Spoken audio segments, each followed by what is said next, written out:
Hey, how you doing there, guys? Juan Serrano here, Casa de Campo for Life, here in Doherty, California, with my boy Anthony Angelo, and also Jeanette Johnson, longtime Kempoist.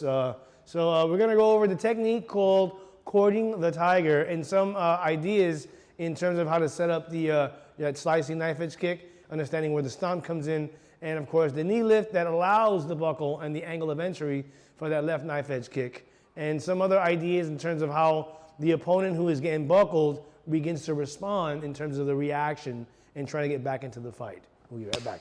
All right, so we know courting the tiger, right? It's basically we're getting grabbed on both sides. All right, now what happens is when people do this technique, it's almost like they're only looking forward and all they're doing is this. One, so watch me.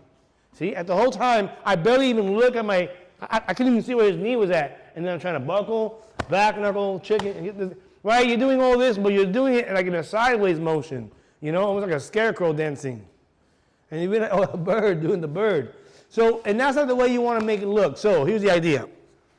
As I'm getting grabbed and I'm getting pulled, I'm actually bringing Jeanette into me as I'm dropping my weight to Anthony. But it allows me to set up that when I do the knife edge kick to turn them, it allows me to get a better angle of entry for that. Which now, that stomp, look, that heel that sets up that stomp for Anthony, which now allows me to what? Get that knee lift, which again gives me the buckle at that point.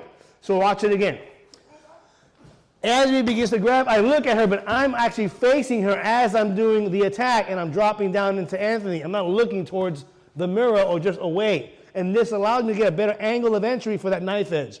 As I now set up the stomp, and the knee lift, which allows me much more angle of entry and an opportunity to get that buckle in check. Now the rest of the idea is that as she is turned, when she begins to turn back to me to fight, that's when the back knuckle sets up at that point. Now what occurs is that Anthony, en route to doing that, you saw he's turned around against the fight, so when he comes back up, I'm already setting him up with that kick in the stiff arm.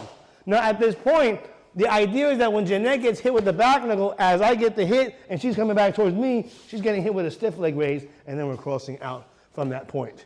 Okay? So again, some understandings of how to set up the opening to your courting the tiger. So if I did it sideways, like this, facing the camera, I'd be doing this, almost directly facing the guy as I'm hitting the person behind. And I'm not just posing there.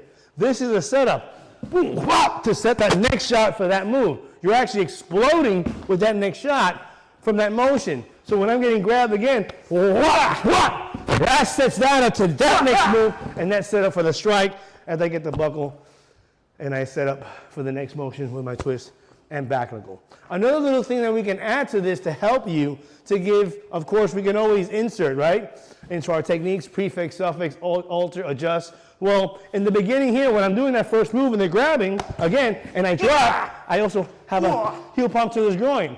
From the elbow, from the crane to Jeanette, I also have a finger whip to her eye to distract her before I do that shot. As I drop down, of course, and I get that heel stomp. And of course, when I'm getting that heel stomp in the knee, at the same time, I'm still checking with that left hand to buckle as he gets through. So other little things that can actually be employed and added into that fun of a two-man technique called courting the tiger. Thank you guys very much.